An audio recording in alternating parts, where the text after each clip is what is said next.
Are you reading? According to Miss Knight, there are already 48 students who have met their AR goal and their comprehension goal for this 9 weeks. That means they have earned their point total, and their average is above 85%. 3rd grade and 5th grade each have 14 students. 4th has 20. Keep it up. Let's all meet our goals. Feature teacher. Did you guess last week's feature teacher? Did you say Miss Adler? If so, you were right. Here's a look at next week's feature teacher. Take a close look. Can you guess who this might be? Character counts. This month's character highlight features a word that we all know well, friendship. Did you know that you have to be a good friend before you will have good friends? This is true. Listen to this short story about being a good friend. And here's Miss Knight with a story about friendship. Thanks, Annalise. I do have a short story to share with you by the author Bill Peet, if you don't know about his books. Maybe I'm aging myself slightly, but I love Bill Peet books, and I thought I'd share one with you today. So let's listen to a story about Eli. Gather round, and we'll talk about how Eli has a friend and becomes a good friend, by Bill Peet. Once upon a time, there was a lion named Eli who lived in the faraway land of Boom Bazongo. He was a decrepit old cat with a scruffy mop of mane, and most of the thunder had gone out of his roar. Now, after many long years, as a proud king of beasts, the old lion had finally become as meek as a mouse. Whenever the other lions gathered for a feast, Eli did not join in. It was much too rough. Every cat for himself. He didn't feel like it. So the old fellow waited until the lions had their share of food, and the hyenas and jackals had eaten all of their leftovers. Then he would join the squawking, squabbling flock of vultures for what scraps that he could find left over. Those noisy birds were such a nuisance to him, and that old lion tried to avoid them as best he could. When a vulture got too close, Eli would scare the bird off with a rumbling growl. An old cat like me can't afford to be choosy, he grumbled, or too proud to have dinner with these beggars. So I must put up with their bad manners and their awful squawking, but I will never make friends with those lowly vultures, not as long as I live. After a time, Eli was able to ignore the birds by pretending they weren't there. Then one day, an old vulture let out such a terrible ear-splitting scream, the lion shivered and shook all the way to his toes. The bird kept screaming and screeching until Eli couldn't stand it anymore, and suddenly he turned on her in a snarling fury. But then he realized she was screaming for help. A jackal had caught her by the wing and was about to drag her away. Eli took pity on the poor bird. In one frantic leap and with a wild swing of a paw, Eli caught the jackal with a clout to the snout that sent the little rascal yelping away with his tail between his legs. I'll show you a picture. Can you see that? Okay. Once the old bird was free, she was surrounded by a dozen fussy, fretting friends. "Vera, Vera," they cried. "You poor thing, are you hurt? Are you hurt?" "Not in the least," said Vera, "thanks to that dear old lion." "He is a dear," the birds exclaimed, "one prince of a fellow." And all at once the vultures were flocking around Eli, singing his praises in those loud, screechy voices. "Leo's a jolly good fellow, Leo's a jolly good fellow, oh, Leo's a jolly good fellow, what a great lion is he." "My name is not Leo," snarled the miserable lion. "I'm Eli, and I'm not great. There's nothing great about saving a worthless old bird. There's nothing at all, so forget it." But the vultures were never going to forget Eli, not after such a great act of kindness. To them he was a hero, whether he liked it or not. And to the old lion's dismay, the birds followed him wherever he went. If he took a morning stroll, his faithful followers came fluttering along a short distance behind. And in the heat of the afternoon, when the lion flopped down on the shade, guess who was there? The vultures. "I've seen enough of these birds at dinner time without being stuck with them from morning till night. Enough is enough. I have an idea. I'll think of all the meanest and most horrible things I can think, and I'll shout them at them, and they'll never want to see me again." Raising his voice to a rumble to make sure they could hear him, he let 'em have it. "You good-for-nothing, grubby old bone pickers, you flea-bitten beggars, you ugly old coots, you give me the creeps. Skedaddle! Take off! Get a tree of your own! Leave me be!" For a minute, they were horrified by the sudden outburst, but finally Vera spoke up. "I can't blame you for feeling this way," she said. "We are indeed creepy old birds.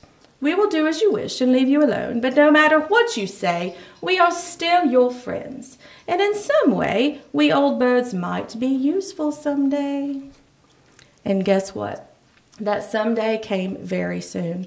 The very next afternoon, Vera and her vulture friends were circling high above the plain looking for leftovers like they do, when they spotted a band of Zubangas, armed with spears, sneaking along through the bush. Being curious, Vera swooped down for a better look to discover the men were tracking something. What do you think they were tracking? The lion. She had to warn him. Vera found the lion in his normal spot under the tree. "Eli! Eli! Wake up, old lion! Wake up! The Zubangas are coming!" "The Zoo-who's?" mumbled the drowsy, sleepy lion. "The Bang-Zooies?" "The lion hunters! The men with the spears! They're hot on your trail!" "Lion hunters? Spears?" wailed Eli, sitting up with a shiver of fright. "What'll I do? Where'll I go?" "Quick, on your feet, follow me," said Vera, and off they went, frantically fluttering ahead, urging the lion to keep up the pace. "Faster, faster! Shake your bones, you old cat! Run scared, lickety-clip!" "I am running scared," said Eli, "but I can't lickety-clip. My top speed is lumpity-clumpity." And he kept lumpity-clumping as fast as his old legs could carry him. "There you go." We reached the edge of the swamp. "Wade out into that soup and scrunch down in the grass. They'll never see you hiding down there." Except what was down there was crocodiles, so that wasn't a very good idea. "I can't here. I'm not gonna hide. I'm gonna be brave and act like a lion." And all at once, the lion exploded into a roaring rage. "I'll give them a battle," he bellowed. "I'll give the Zoo-Whoozits, or whatever they are, a battle they'll never forget." And he wheeled around and went roaring off to meet them. "No!" screeched Vera. "You silly cats, stop, don't you dare!" And in the flick of an eye, Vera caught up to the lion and cut loose a peck on his snoot, his nose, that Eli went rocking back on his heels. "This is not a time to be brave," she said. "If you put up a fight, you won't last a minute." "And what am I going to do? Act like a ninny? Roll over and play dead?" Yes, that's exactly what you're going to do. Roll over and play dead. Flop down right now, play dead, go ahead." "Like this?" he said, and he flopped down on the ground. Do you know what their plan is? Perfect. Now hold still. Don't you dare budge. Don't wiggle or twitch an ear or a whisker. Stay put and I'll get the rest of them. I'll be back in a flash." And back they did come. And guess what they did? They swarmed all over him, pecking all over him, squawking and making a big fuss to make it look like he was dead already.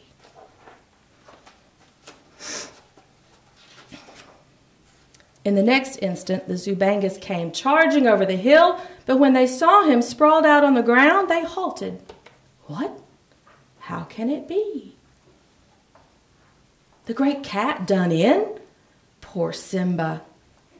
Got speared by a rhino, I bet, or bit by a snake, no telling. Oh well, so much for a dead lion. Let's be done and call it a day. And they left. "Ha! I do believe we fooled 'em," said Vera, "but hold on, let me make sure they're gone." She sailed in the sky to make sure all was clear. "That was a fantastic act, just super playing dead." "That was no act," said Eli. "I was too scared to move. You even fooled me. For a moment I thought you guys were gonna peck me to pieces. You're a great bunch of fakers." No, no, don't praise us too much, or we might become proud. If we get too snooty to eat leftovers, we will go hungry in our lives. Just treat us with respect and be grateful that you have friends." And Eli indeed was grateful. And he flopped down under his tree. And even if those vultures were a bunch of bone-picking, annoying birds, he knew that he had friends. So I think the moral of that story is treating other people well, because you never know when you're going to need a friend.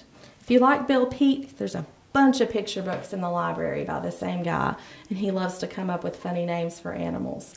And I hope this helps you remember the friendship qualities we're talking about this month too. You have to be a good friend to have good friends. Thanks for letting me read the story. And here's Mr. McBride with the Community Point Update. Thank you, Kendall. We haven't had a whole lot of change for last week, and I do appreciate Mr. Tripp filling in for Mr. McBride last week. He did an outstanding job. It's going to be hard to live up to what he was able to do last week, but I do appreciate it. This week we have in third place is the Hall community with 1,507 points. I'd like to challenge the Hall community to step it up and see if we can catch up with the other communities. In second place is the Springbrook community with 1,577 points. And in first place, it's the Vose community with 1,608 points. Way to go, you guys. I'd like to see even more. I would like to mention 3 kids in our building that each earned at least 10 points each for different things this week. First of all was Tyson Moss. Miss Regina in the gym class gave Tyson 15 community points for making good decisions, encouraging others, and showing respect. That's being a true leader. Way to go, Tyson. Next is Evie Blair. Evie earned 10 points for making good decisions, and that's also showing good leadership skills. Way to go, Evie. And then lastly, another 5th grader is Owen McCall. And Owen, Miss Boring gave Owen 10 community points for encouraging others.